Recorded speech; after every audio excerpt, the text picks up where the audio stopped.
الرجيم ما أشهدتهم إبليس وذريته خلق السماوات والأرض ولا خلق أنفسهم أي لم يحضر بعضهم خلق بعض وما كنتم متخذ المضلين الشياطين عضدا أعوانا بالخلق فكيف تطيعونهم. اوپر اللہ تبارک و تعالی نے سیدنا حضرت آدم علیہ نبینا و علیہ السلام کے سجدہ کیے جانے کا واقعہ نقل فرمایا کہ فرشتوں کو یہ حکم دیا گیا تھا کہ حضرت آدم علیہ السلام کو سجدہ کریں، تو تمام فرشتوں نے سجدہ کیا ابلیس کے علاوہ، اور ابلیس وہ تھا ہی جناتوں میں سے، فرشتہ تھا ہی نہیں، اس لیے اس نے ہمارے حکم کی نافرمانی کی. بعض قصے وہ ہیں قرآن پاک کے اندر جس کو اللہ نے بار بار بیان فرمایا ہے. انہی میں سے ایک قصہ سجود ملائکہ کا ہے، فرشتوں کے سجدہ کرنے کا. حضرت آدم علیہ السلام کو قرآن پاک میں اللہ تبارک و تعالی نے اس کو متعدد جگہوں پر بیان فرمایا، اور تکرار کی وجہ حضرات مفسرین کرام رحمہم اللہ نے یہ لکھی ہے کہ چونکہ ابلیس کا انکار کرنا اور سجدہ نہ کرنا یہ مخلوق میں اللہ کی سب سے پہلی نافرمانی تھی. اللہ نے اس نافرمانی کو اور اس نافرمانی کے نتیجے کو بار بار اس لیے بیان فرمایا تاکہ جن و انس کو معلوم ہو جائے کہ اللہ کی نافرمانی کرنا یہ سب سے بڑی آدمی کے لیے سب سے بڑی مصیبت ہے. جو اللہ کی نافرمانی کرے گا، اللہ کے حکم کو پورا نہیں کرے گا، تو یہ اس کے لیے سب سے بڑی مصیبت ہے. وہ نعمتوں میں سے نکل کر مصیبتوں میں آ جاتا ہے اور ہدایت سے نکل کر گمراہی میں مبتلا ہو جاتا ہے.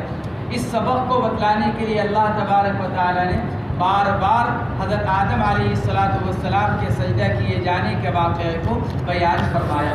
اللہ فرماتے ہیں ما اشہدت، میں نے نہیں حاضر کیا تھا ابلیس اور اس کے اولاد کو، ابلیس و ذریتہ، نہیں بلایا تھا میں نے، نہیں حاضر کیا تھا میں نے ان کو. کب؟ خلق السماوات والارض، آسمان و زمین کے پیدا کرنے کے وقت. یعنی میں نے ان سے کوئی تعاون نہیں لیا. ان شیاطین کو تم میرے علاوہ اپنے دوست بناتے ہو، میرے علاوہ ان کی عبادت کرتے ہو، میری عبادت کرنے کے بجائے ان کی عبادت کرتے ہو. کیا یہ خالق ہیں؟ چلو خالق نہ صحیح، کیا میرے ساتھ مخلوقات کے پیدا کرنے میں معاون رہے ہیں؟ ایسا بھی نہیں. ما اشہدتم خلق السماوات والارض، میں نے نہیں حاضر کیا تھا ان کو، نہیں بلایا تھا ان کو، نہیں موجود رکھا تھا ان کو، یعنی ابلیس اور اس کی اولاد کو آسمان و زمین کے پیدا کرنے کے وقت، اور نہ خود ان کی اپنی پیدائش کے وقت کہ میں نے ان سے کوئی تعاون لیا ہو ان کو بنانے میں. ولا خلق انفسہم، نہ ان کے بنانے میں ہم نے ان سے کوئی تعاون لیا، یعنی نہیں حاضر کیا میں نے بعض کو بعض کے پیدا کرنے کے وقت. وما كنت متخذ المضلین عضدا، اور نہ ہی میں گمراہ ہونے والوں کو یعنی شیاطین کو اپنا کیا بناتا ہوں؟ عضدا. عضد کہتے ہیں کوہنی سے کندھے تک کا جو حصہ ہے اس کو عضد کہا جاتا ہے. بازو، عضد بازو، یہ کوہنی سے کندھے تک کا حصہ. اس سے مراد ہوا کرتا ہے مددگار.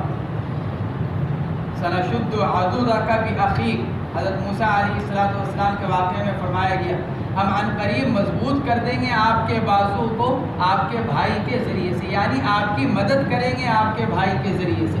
تو عضد سے جو مراد لیا جاتا ہے وہ مدد مراد لی جاتی ہے. اس لیے مصنف فرماتے ہیں عضدا اے اعوانا فی الخلق، مخلوق کے پیدا کرنے میں ہم نے ان کو اپنا مددگار نہیں بنایا. فکیف تطیعونہم، جب وہ کسی طرح مخلوقات کے بنانے میں ہمارے ساتھ شریک نہیں ہیں، ہمارے معاون نہیں ہیں، تو تم کیوں ان کی اطاعت کرتے ہو، کیوں ان کی مانتے ہو؟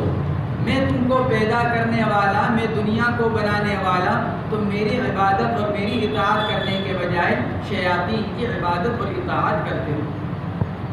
وما كنت متخذ المضلین عضدا، اور دوسری قرات ہے وما كنت متخذ المضلین عضدا. گویا کہ خطاب حضور پاک علیہ السلام پر ہے، اور مطلب یہ ہے کہ آپ گمراہ ہونے والوں کو اپنا مددگار نہ بنائیں، یعنی ان سے دینی معاملات میں کسی طرح کا تعاون نہ لیں.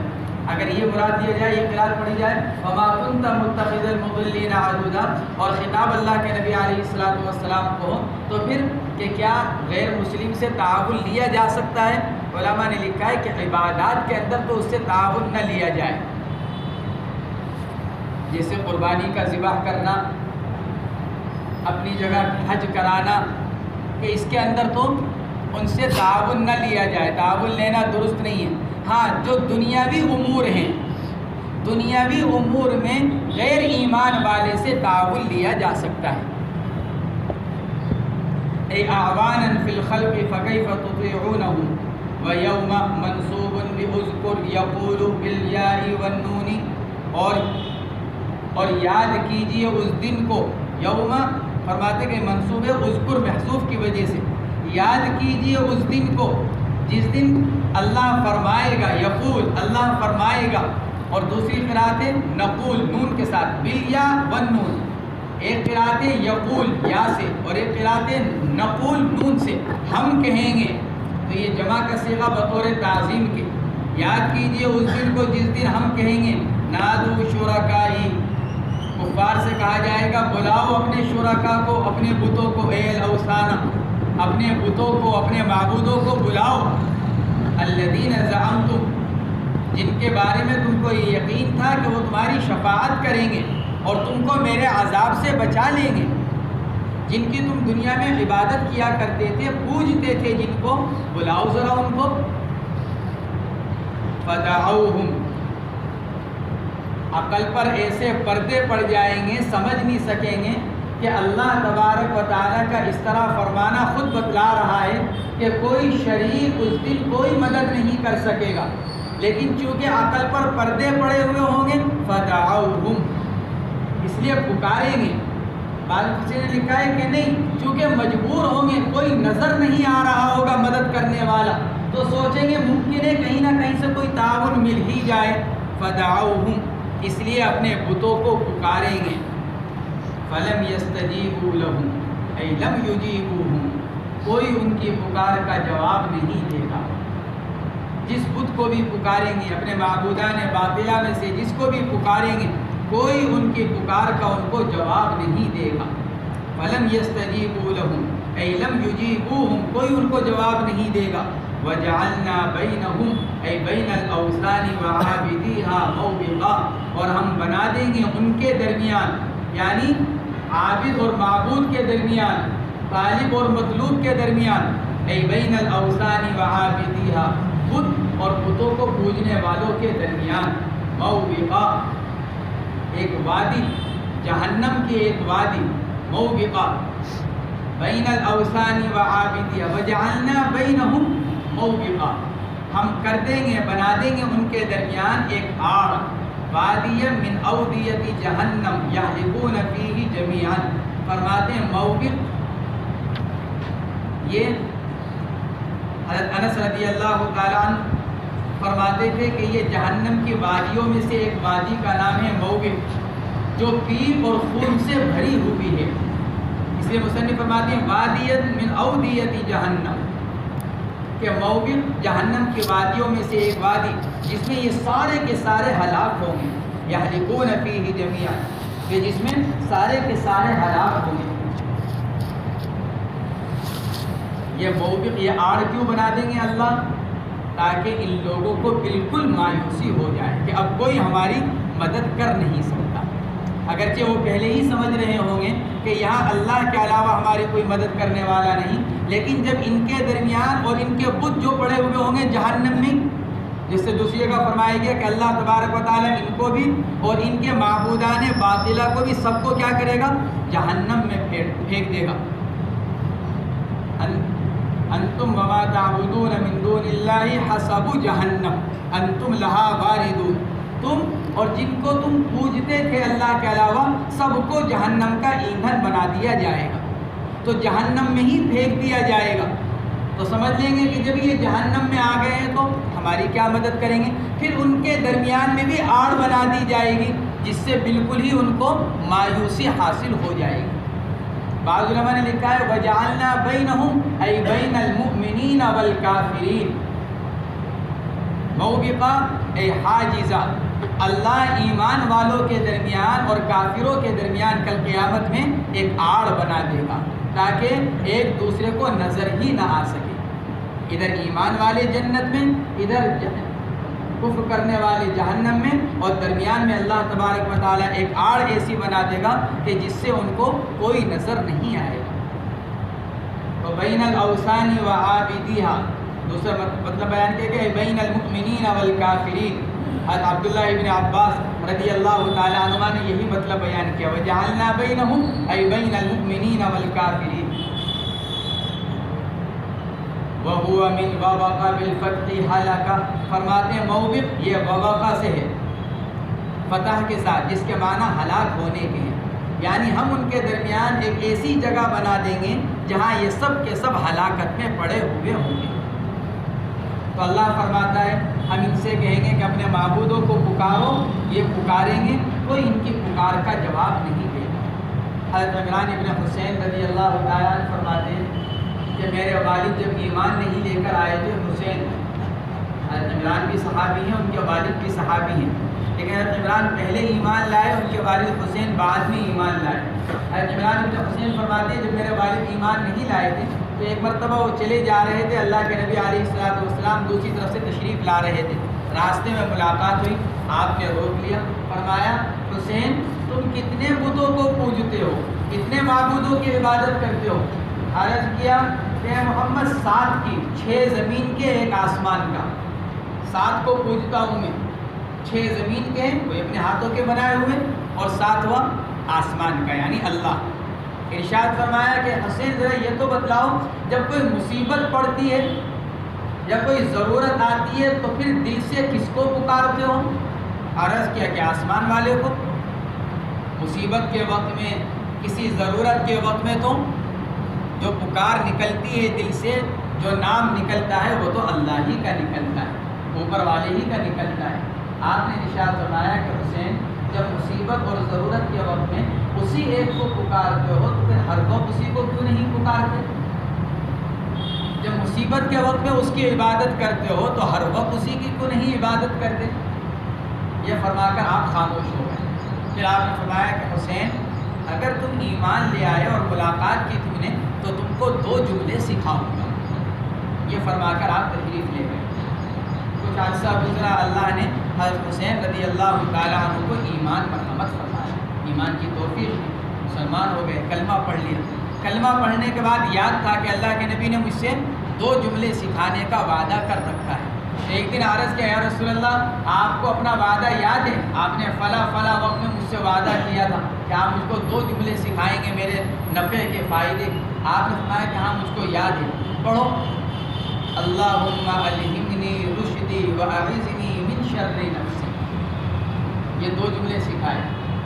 یا پڑھو اللہم الہمنی رشدی، اے اللہ مجھ کو میرے معاملات میں صحیح رہنمائی فرما دیجیے، واعذنی من شر نفسی، اور اے اللہ مجھ کو میرے نفس کے شر سے بچا لیجیے۔ آدمی اقوال میں، اعمال میں، افعال میں، حرکات میں، سب میں کس کا محتاج ہے؟ اللہ کی صحیح رہنمائی کا، ہدایت کا۔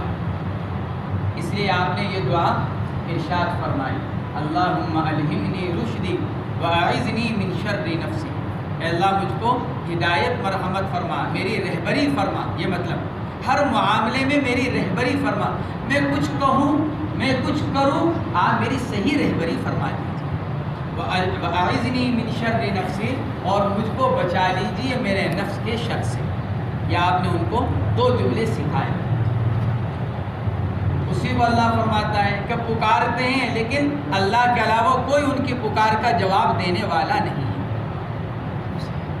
وَرَأَى الْمُجْرِمُونَ النَّارَ فَظَنُّوا أَيْقَنُوا أَنَّهُمْ مُوَاقِعُوهَا أَيْ وَاقِعُونَ فِيهَا وَلَمْ يَجِدُوا عَنْهَا مَصْرِفًا أَيْ مَعْدِلًا، اور دیکھیں گے مجرم، وَرَأَى الْمُجْرِمُونَ، اور دیکھیں گے مجرم آگ کو، جہنم کو، اور یہ دیکھنا انہی ظاہری آنکھوں سے ہوگا۔ اور کہاں سے؟ بعض روایتوں کے اندر آتا ہے 40 سال کی مسافت سے جہنمیوں کو جہنم نظر آنے لگے گی۔ وَرَأَى الْمُجْرِمُونَ النَّارَ، مجرم کفار نہ ماننے والے نافرمان جہنم کو دیکھیں گے. بعض روایات کے مطابق 40 سال کی مسافت سے، من مسیرت 40 عام، 40 سال کی مسافت سے. فظنوا اے ایقنوا، ظن کے معنی یہاں یقین کے، اور یقین ہو جائے گا ان کو انہم واقعوہا، کہ بس اب وہ اس کے اندر گرنے ہی والے ہیں، جانے ہی والے ہیں، داخل ہونے ہی والے ہیں. وَلَمْ يَجِدُوا عَنْهَا مَصْرِفًا، اور نہیں پائیں گے وہ اس سے بچنے کی کوئی راہ. وَلَمْ يَجِدُوا عَنْهَا مَصْرِفًا، نہیں پائیں گے اس سے بچنے کی کوئی راہ. مصرفہ ای معدلہ ای مکاناً ینصرفون الیہ، کوئی ایسی جگہ نہیں پائیں گے جہاں بچ کر چلے جائیں. یہ وَلَمْ يَجِدُوا عَنْهَا مَصْرِفًا. وَلَقَدْ صَرَّفْنَا بَيَّنَّا فِي هَذَا الْقُرْآنِ لِلنَّاسِ مِنْ كُلِّ مَثَلٍ. تصریف گھرانا، صرف یصرف تصریف گھرانا، بار بار لانا. اللہ فرماتا ہے کہ ہم قرآن کے اندر بار بار عمدہ عمدہ مضمون بیان کرتے ہیں، کبھی کسی طرح، کبھی کسی طرح، کبھی اس مثال کے ذریعے، کبھی اس مثال کے ذریعے. یہ مطلب کہنے کے لیے تاکہ مخلوق کو فائدہ ہو جائے، مخلوق جہنم سے بچ جائے، انسان جنت میں پہنچنے والا بن جائے. وَلَقَدْ صَرَّفْنَا بَيَّنَّا فِي هَذَا الْقُرْآنِ لِلنَّاسِ مِنْ كُلِّ مَثَلٍ. ہم بار بار بیان کرتے ہیں اس قرآن میں لوگوں کے لیے، یعنی لوگوں کے نفع کے لیے، فائدے کے لیے. مِنْ كُلِّ مَثَلٍ، عمدہ عمدہ مضمون. صفت لمحذوف، فرماتے ہیں کہ یہ مثل، یہ موصوف محذوف کی صفت ہے، اور عبارت کیا ہے؟ اے مثلا من جنس کل مثل، ہر طرح کے عمدہ عمدہ مضمون مختلف طریقوں سے. کیوں؟ یتعظوا، تاکہ الگ الگ طرز سے کلام کو سن کر، مثالوں کو سن کر، مضامین کو سن کر نصیحت حاصل کریں. کوئی کسی جملے سے نصیحت لے لے، کوئی کسی کلام سے نصیحت لے لے، کوئی قرآن کی کسی آیت سے نصیحت لے لے. اس لیے ہم اپنی مخلوق کے نفع اور فائدے کے لیے، ان کی ہدایت کے لیے بار بار الگ الگ طرز پر، الگ الگ طریقوں پر، الگ الگ جملوں سے ہم بیان کرتے ہیں.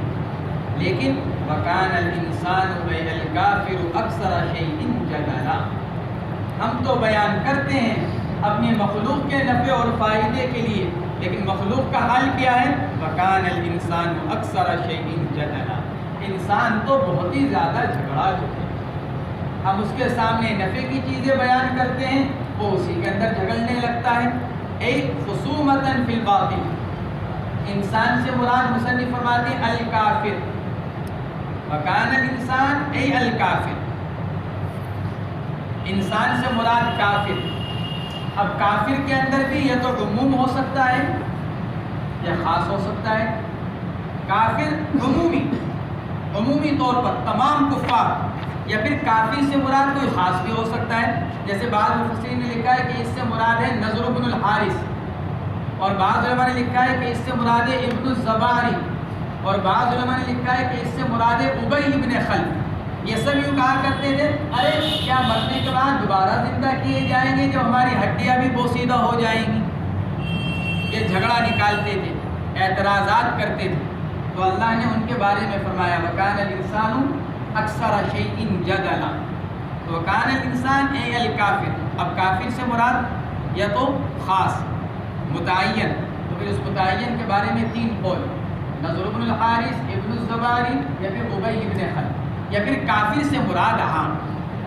بعض مفسرین نے لکھا ہے کہ نہیں، لفظ انسان ہی عام ہے، انسان کو کافر کے ساتھ مختص کرنا ٹھیک نہیں، بلکہ اصح قول کیا ہے کہ انسان ہی عام ہے. اس کے اندر ایمان والا بھی اور غیر ایمان والا.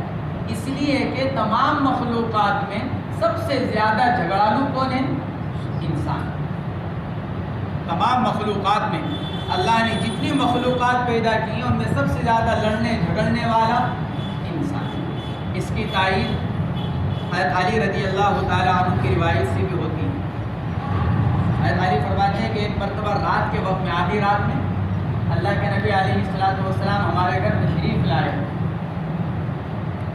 حضرت علی فرماتے ہیں ایک مرتبہ رات میں آدھی رات میں اللہ کے نبی ہمارے گھر تشریف لائے، میرے پاس اور حضرت فاطمہ کے پاس، اور آ کر آپ نے ہم کو اٹھایا تہجد کی نماز کے لیے، بھائی اٹھو ذرا تہجد پڑھ لو۔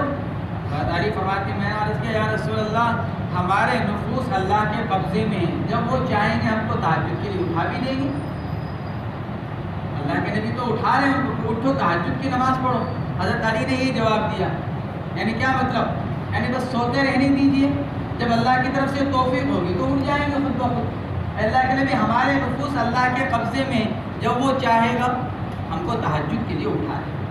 حضرت علی رضی اللہ تعالیٰ عنہ کا یہ جواب سن کر اللہ کے نبی علیہ السلام پلٹ گئے۔ حضرت علی فرماتے ہیں میں نے سنا آپ اپنے ہاتھ پر ران مارتے ہوئے فرما رہے تھے وَكَانَ الْإِنسَانُ أَكْثَرَ شَيْءٍ جَدَلًا، انسان تو ہے ہی جھگڑا، بات نہ ماننے والا۔ یہ آپ نے حضرت علی رضی اللہ تعالیٰ عنہ کو فرمایا۔ حضرت علی فرماتے ہیں میں نے سنا کہ آپ اپنے ران پر ہاتھ مارتے ہوئے یہ پڑھ رہے تھے وَكَانَ الْإِنسَانُ أَكْثَرَ شَيْءٍ جَدَلًا۔ اس لیے بعد مفسرین فرماتے ہیں کہ انسان سے مراد اس کو کافر کے ساتھ خاص کرنا یہ مرجوح قول ہے، اور راجح قول اور اصح قول یہ کہ انسان کو اس کے عموم پر رکھا جائے۔ تو وَكَانَ الْإِنسَانُ أَيْ الْكَافِرُ أَكْثَرَ شَيْءٍ جَدَلًا خُصُومَةً فِي الْبَاطِلِ۔ مصنف نے یہ بتلا دیا کہ انسان سے مراد کافر ہے، تو پھر اکثر جھگڑنے سے مراد کیا ہے، اے خصومتاً فی الباطل، باطل کے اندر جھگڑا کرنے والا۔ اس سے معلوم ہو گیا کہ مسلمان اکثر جھگڑا کرنے والا نہیں ہے، کہ کیوں؟ کیونکہ مسلمان باطل کے اندر جھگڑتا ہی نہیں ہے، مسلمان تو حق کا داعی ہوتا ہے، لہذا وہ باطل کے بارے میں کیوں جھگڑا کرے گا؟ اس لیے علماء نے لکھا ہے کہ اگر انسان سے مراد کافر لیا جائے اور اکثر شیء جدلا کی تفسیر خصومتاً فی الباطل سے کی جائے تو پھر اس سے مسلمان ایمان والا خارج ہو جائے۔ وَهُوَ تَمِيزٌ، فرماتے ہیں جدل یہ تمیز ہے، منقول من اسم کان، اور یہ کانا کا اسم ہے جدلا، اور معنی یعنی اصل عبارت یہ ہے وَكَانَ جَدْلُ الْإِنسَانِ أَكْثَرَ شَيْءٍ فِيهِ، یہ اس کی اصل عبارت یہ بنے گی، یعنی انسان تو جھگڑنے میں باطل کے اندر سب سے زیادہ ہے۔ وَكَانَ جَدْلُ الْإِنسَانِ أَكْثَرَ شَيْءٍ فِيهِ، انسان کا جھگڑنا باطل کے اندر سب سے بڑھ کر ہے۔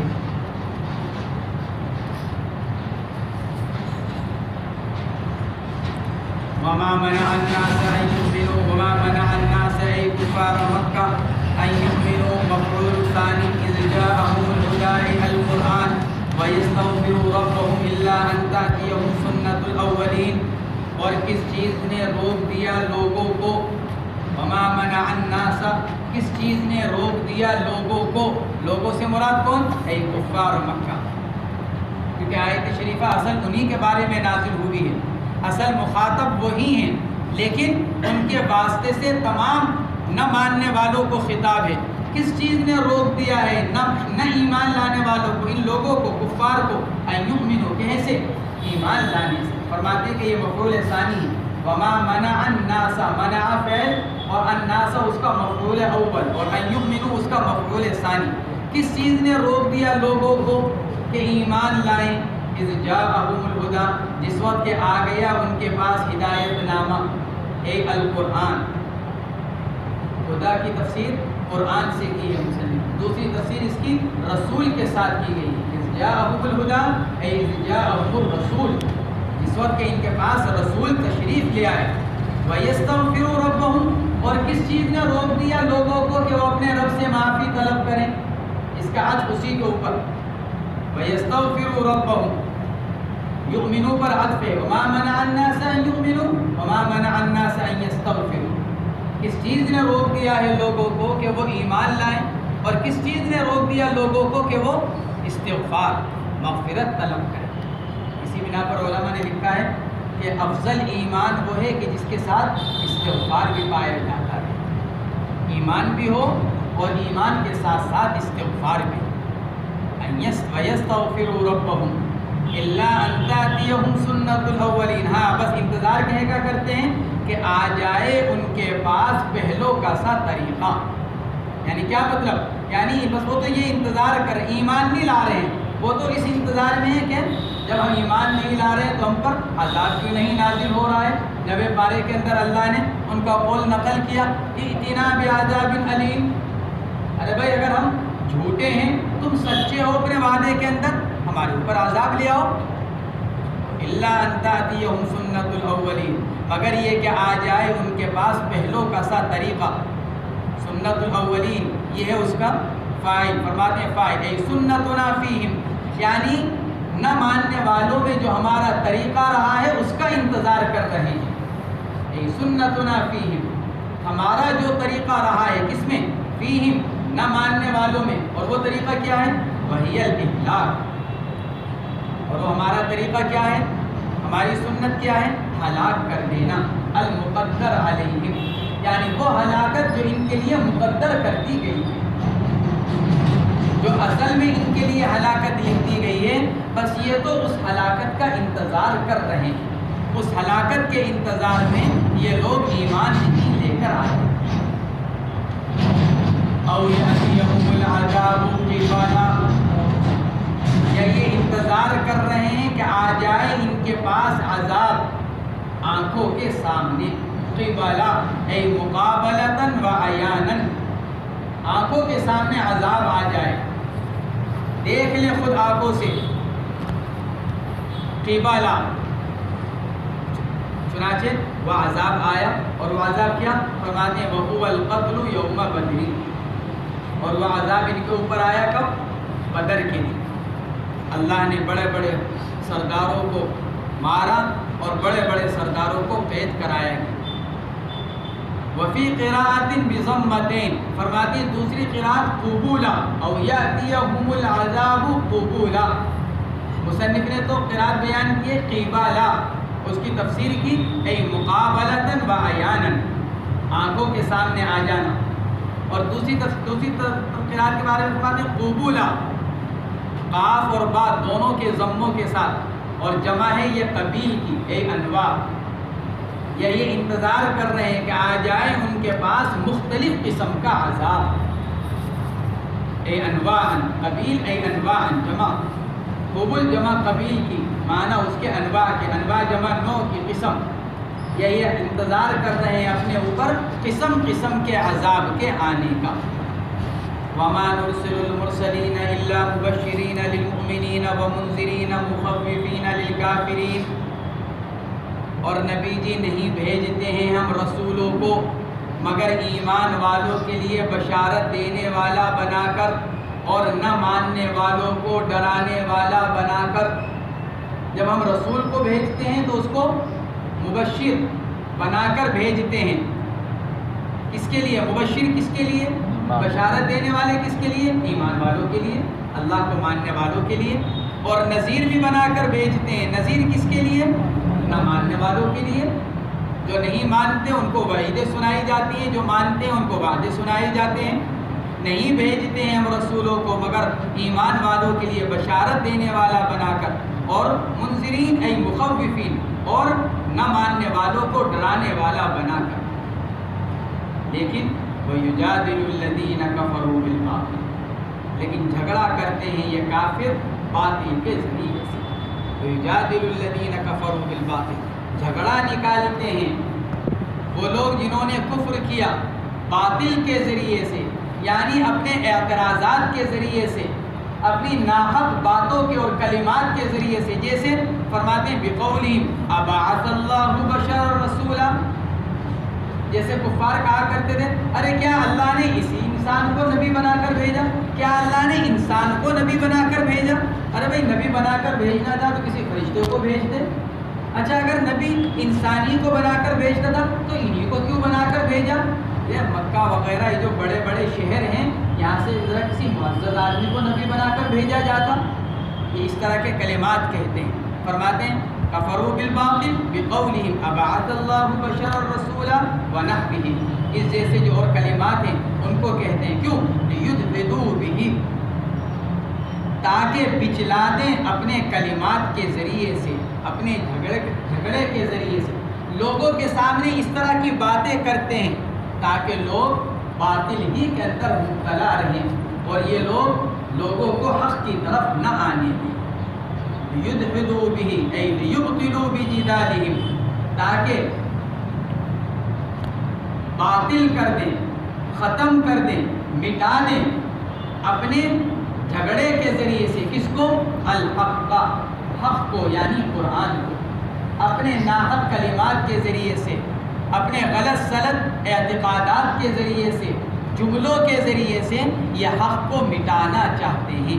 الحق کا القرآن، بعض علماء نے لکھا ہے کہ حق سے مراد قرآن نہیں بلکہ حق سے مراد تمام معجزات رسول، حضور پاک علیہ السلام کو جن تمام معجزات کے ساتھ بھیجا گیا وہ تمام معجزات۔ علامہ سیوطی علیہ الرحمہ نے ایک جگہ لکھا ہے حضور پاک علیہ السلام کو 3000 معجزات دیے گئے، اور ان 3000 معجزات میں سے آپ کا سب سے بڑا علمی معجزہ قرآن پاک، سب سے بڑا علمی معجزہ یہ قرآن پاک۔ اس لیے مصنف نے حق کی تفسیر کی ہے قرآن کے ساتھ، الحق کا القرآن، واتخذوا آیاتی ای القرآن، اور بنا لیا انہوں نے میری قرآن کی آیتوں کو، آیاتی میری آیات یعنی قرآن پاک کی آیات کو، واتخذوا آیاتی القرآن، اور بنا لیا انہوں نے میری آیات کو یعنی قرآن کو، وما انذروا، یا وہ اور وہ چیز کہ جس کے ذریعے سے ان کو ڈرایا جا رہا ہے، جس سے ڈرایا جا رہا ہے یعنی جہنم، قرآن کو، جہنم کو انہوں نے بنا لیا کیا؟ مذاق کی چیز بنائی، جہنم کا بھی مذاق اڑاتے ہیں، قرآن پاک کی آیات کو بھی مذاق بناتے ہیں، اس کے ساتھ کھیلتے ہیں، اس کا مقابلہ کرتے ہیں، اس کے مقابلے پر کلام بنانے کی کوشش کرتے ہیں۔ واتخذوا آیاتی، میری آیات یعنی قرآن کو، اور جس چیز سے ان کو ڈرایا جا رہا ہے یعنی جہنم، اس کو انہوں نے مذاق بنایا۔ ومن اظلم ممن ذکر بآیات ربہ فأعرض عنها، اور اس سے بڑا ظالم کون ہوگا جس کو اس کے رب کی آیتوں کے ساتھ نصیحت کی جاتی ہے اور پھر وہ اس سے اعراض کرتا ہے یعنی غور نہیں کرتا۔ فأعرض عنها، اعراض کرتا ہے یعنی غور و فکر نہیں کرتا۔ اس سے بڑا ظالم کون ہوگا؟ یعنی وہ لوگ جو بچ گئے ابھی زندہ ہیں، جو لوگ مر گئے ان سے تعلق نہیں، بلکہ وہ لوگ جو ابھی موجود ہیں، زندہ ہیں، ان کے سامنے ہمارے قرآن پاک کی آیات پڑھی جاتی ہیں، فأعرض عنها، تو وہ اس سے اعراض کرتا ہے یعنی ان کے اندر غور و فکر نہیں کرتا۔ وَنَسِيَ مَا قَدَّمَتْ يَدَاهُ، اور بھول گیا جو کچھ اس نے پہلے عمل کر رکھا ہے۔ وَنَسِيَ مَا قَدَّمَتْ يَدَاهُ، مراد نسیان سے کیا ہے؟ اپنے کفر کے اندر مشغول ہو جائے۔ وَنَسِيَ مَا قَدَّمَتْ يَدَاهُ أي ما عمل من الكفر والمعاصي فلم يتفكر في عاقبتها، یعنی جو اس نے کفر یا شرکیہ عمل کر رکھے ہیں، گناہ کر رکھے ہیں، تو یہ اپنے انجام کو سوچتا نہیں، کفر و شرک کرنے کو بھول گیا، گناہ کرنے کے بعد گناہ کو بھول گیا، اور گناہ کو بھی بھول گیا، کفر و شرک سے بھی غفلت میں پڑا ہوا ہے، ساتھ ساتھ اپنے انجام کو بھی نہیں سوچتا۔ فلم يتفکر فی عاقبتها انا جعلنا علی قلوبهم اکنۃ اغطیۃ، اکنہ جمع کنان کی، اغطیہ جمع غطاء کی، فرماتے ہیں ہم نے ان کے دلوں پر پردے ڈال رکھے ہیں۔ پردہ آنکھوں پر نہیں پڑتا بلکہ اصل میں پردہ پڑتا ہے دل کے اوپر۔ اکنۃ علی قلوبها، دوسری جگہ بھی یہی فرمایا گیا، اللہ فرماتا ہے دلوں پر پردہ ڈال رکھا ہے، اور جب دل پر پردہ ڈل جاتا ہے، کیونکہ آنکھ جو دیکھتی ہے وہ جو دل دکھلاتا ہے، آنکھ وہ دیکھتی ہے جو دل دکھلاتا ہے، اگر دل اچھی چیز دکھلانا چاہے گا تو آنکھ اچھی چیز دیکھے گی، دل اگر بری چیز دکھلانا چاہے گا تو آنکھ بری چیز دیکھے گی۔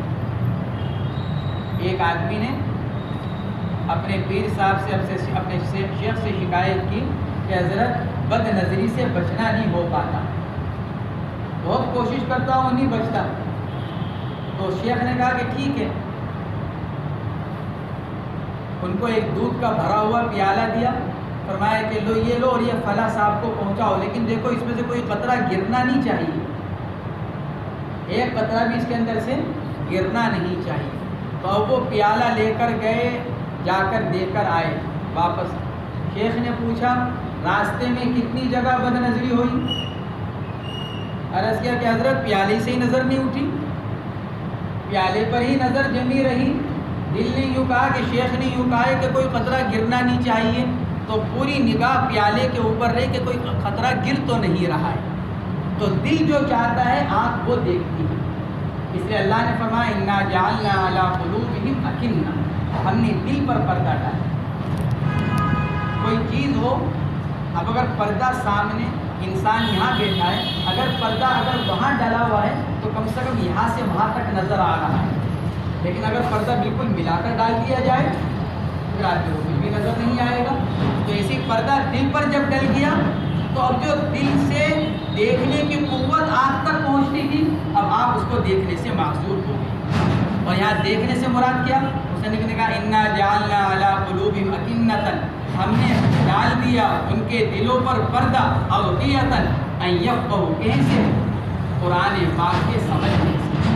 ہم نے ان کے دل پر ایسا پردہ ڈال دیا کہ اب ان کو کوئی قرآن کی آیات سمجھ ہی میں نہیں آ رہی۔ ان یفقہوا ای من ان یفقہوا القرآن، اس بات سے کہ وہ قرآن کو سمجھے۔ تو پھر کیا ہوا؟ فلا یفہمونہ، لہٰذا وہ قرآن کو سمجھ بھی نہیں پا رہی ہے۔ وفی آذانہم وقرا، ای ثقلا، اور ہم نے ان کے کانوں میں بوجھ ڈال دیا۔ ثقل کہتے ہیں بوجھ کو، اس لیے جب آدمی اونچا سنتا ہے تو اس کو ثقل سماعت کہتے ہیں، ثقل بوجھ، کیونکہ جب بوجھ پڑ جاتا ہے تو پھر آدمی سننے سے محروم ہو جاتا ہے۔ اس لیے اس کا محاورے میں جو ترجمہ کیا جاتا ہے وہ کہے گا بہرے پن کا۔ وفی آذانہم وقرا ترجمہ کیا جاتا ہے اور ہم نے ان کے کانوں میں ڈانٹ لگا دی۔ یہ ایک محاوری ترجمہ ہے، ورنہ وقرا کا ترجمہ بوجھ کا ہے۔ ہم نے ان کے کانوں میں ڈانٹ لگا دی، تو جیسے کسی چیز کو بند کر دیا جائے اب اندر کوئی چیز نہیں جائے گی، ایسے ہی کانوں میں ڈانٹ لگا دی تو اب اندر کوئی چیز ہی نہیں جا رہی ہے۔ حضرت طفیل بن عمرو الدوسی رضی اللہ تعالیٰ عنہ بڑے عاقل، اپنے قبیلے کے بڑے سمجھدار، قبیلہ دوست بڑے سمجھدار اپنے قبیلے کے حضرت طفیل بن عمرو الدوسی رضی اللہ تعالیٰ عنہ ایمان لانے سے پہلے مکہ مکرمہ آئے تو ان کے دوستوں نے کہا دیکھو سنو، ایک آدمی ہے محمد نام کے، کسی طرح ان کی بات سن مت لینا، سنو گے تو ان کے ہو کر رہ جاؤ گے، لہٰذا ان کی بات مت سن لینا بالکل بھی۔ اتنا ڈرایا حضرت طفیل بن عمرو کو، اتنا ڈرایا، فرماتے ہیں میں نے اپنے کانوں میں روئی ڈالی کہ چلو کوئی بات ان کی میرے کان میں پڑ نہ جائے، کوئی جملہ ہی میرے کان میں نہ جائے، تو میں نے اپنے کانوں میں روئی ڈالی۔ جب میں باہر نکلتا روئی ڈال کر نکلتا، اپنا کوئی مل جاتا تو روئی نکال کر اس سے بات کر لیتا، ورنہ روئی کانوں میں پڑی رہتی کہ کہیں ایسا نہ ہو کہ نعوذ باللہ محمد صلی اللہ علیہ وسلم کی کوئی بات میرے کان میں پڑ جائے۔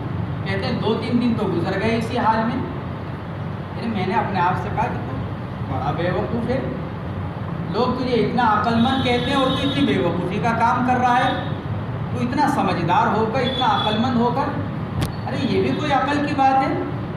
عقل کی بات تو یہ کہ سنا جائے، اچھی بات ہو تو قبول کیا جائے اور غلط بات ہو تو اس کی تردید کی جائے۔ سنو تو پہلے، سننے سے پہلے کیا ڈرنا؟ تو یہ وفی آذانہم وقر، جب آدمی کانوں میں کچھ ڈال لے گا سنا ہی نہیں دے گا، چونکہ مقدر میں ہدایت تھی اس لیے اللہ نے یہ عقل کی بات سلجھائی، چنانچہ نکالا، اللہ کے نبی علیہ السلام کی خدمت میں پہنچے، سنتے ہی اثر ہوا، اسی مجلس میں کلمہ پڑھ لیا، ایمان قبول کر لیا۔ تو وفی آذانہم وقرا ای ثقلا فلا یسمعونہ وَإِن تَدْعُوهُمْ إِلَى الْهُدَىٰ، اور نبی جی اگر آپ ان کو بلائیں گے ہدایت کی طرف، فَلَن يَهْتَدُوا إِذًا أَبَدًا، تو یہ اس وقت ہدایت نہیں پا سکیں گے کبھی بھی۔ فَلَن يَهْتَدُوا إِذًا اے بِالْجَعْلِ الْمَذْكُورِ، فَلَن يَهْتَدُوا یہ ہدایت نہیں پائیں گے اس وقت، کیوں؟ بِالْجَعْلِ الْمَذْكُورِ، کس وجہ سے؟ وہی جو ہم نے ابھی ذکر کیا، دل پر پردے پڑے ہوئے ہیں، کانوں میں ڈانٹ لگی ہوئی ہے، آپ ان کو کتنا ہی ہدایت کی طرف بلائیں، نبی جی ان کے دل اور کان جب بند ہیں تو کہاں سے اثر ہو جائے گا؟ یہ بالجعل المذکور کا مطلب یہ ہے کہ ان کے کانوں میں ڈانٹ لگی ہوئی ہے، دلوں پر پردے پڑے ہوئے ہیں، لہٰذا یہ کبھی بھی ہدایت نہیں پا سکتے۔ وَرَبُّكَ الْغَفُورُ ذُو الرَّحْمَةِ، نبی جی آپ کا رب تو بڑا معاف کرنے والا ہے، بڑی رحمتوں والا ہے۔ وَرَبُّكَ الْغَفُورُ ذُو الرَّحْمَةِ، آپ کا رب تو بڑا معاف کرنے والا، رحمت کرنے والا، رحم کرنے والا ہے۔ غفور مبالغے کا صیغہ، صاحب روح المعانی علامہ آلوسی رحمہ اللہ نے لکھا ہے غفور مبالغے کا صیغہ، ذو الرحمہ بغیر مبالغے کے۔ ایسا کیوں؟ فرماتے ہیں اس لیے کہ غفور کا مطلب یہ ہے نقصانات سے بچانے والا، اور نقصانات کی کوئی انتہا نہیں ہے، اس لیے وہاں مبالغے کا صیغہ لایا گیا۔ ذو الرحمہ رحم کرنے والا، تو رحم جس معاملے میں بھی رحم کیا جائے گا اس کی کوئی نہ کوئی تو حد ہوگی، جس معاملے میں بھی کیا جائے گا اس کی کوئی نہ کوئی حد ہوگی۔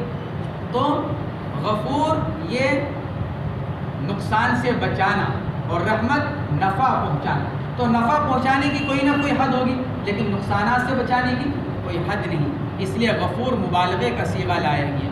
وَرَبُّكَ الْغَفُورُ ذُو الرَّحْمَةِ لَوْ يُؤَاخِذُهُمْ فِي الدُّنْيَا، اگر اللہ ان کا مواخذہ کرنے لگے دنیا میں ان کے گناہوں کی وجہ سے، بما کسبوا، ان اعمال کی وجہ سے جو یہ کر رہے ہیں، لَعَجَّلَ لَهُمُ الْعَذَابَ، تو جلدی لے آئے اللہ ان کے لیے عذاب دنیا ہی میں، یعنی ان کو ان کی جڑ سے ختم کر دے۔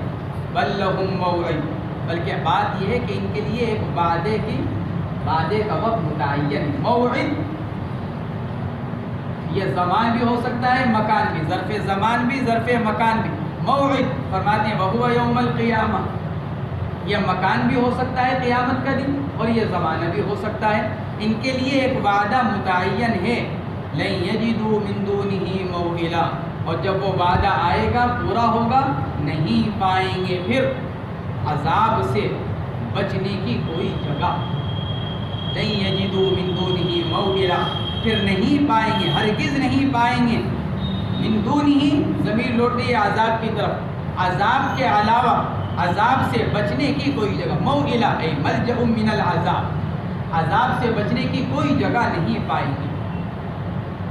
وَتِلْكَ الْقُرَىٰ اے اہلها كَعَادٍ وَثَمُودَ وَغَيْرِهِمَا، اور وہ بستیاں، تلکا اشارہ بعیدہ، وتلکا وہ بستیاں، کون سی بستیاں؟ کفار مکہ کے ذہن میں ہیں کہ کیوں؟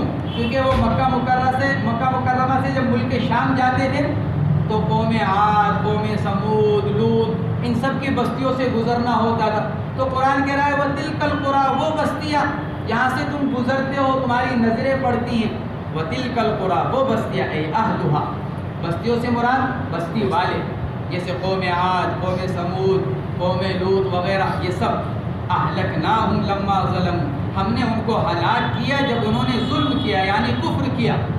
وجعلنا لمہلکہم،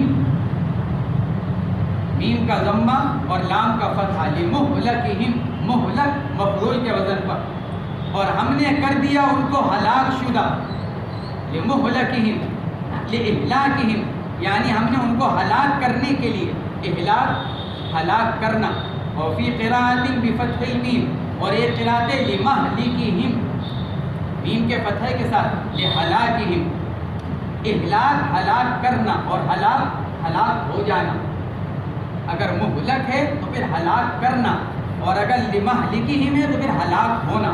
ہم نے ان کو ہلاک کرنے کے لیے یا ہم نے ان کے ہلاک ہونے کے لیے ایک وعدہ متعین کر رکھا ہے، بنا رکھا ہے، موعدہ۔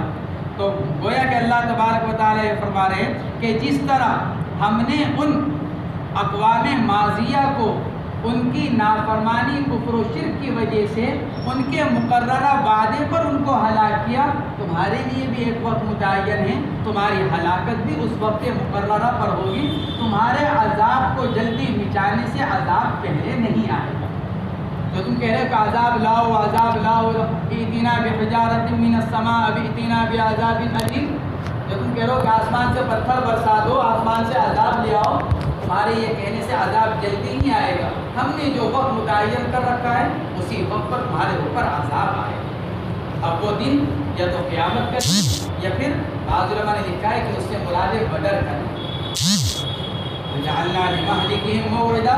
بعض علماء نے اس سے مراد لکھا ہے قیامت کا دن اور بعض علماء نے اس سے مراد لکھا ہے بدر کا دن.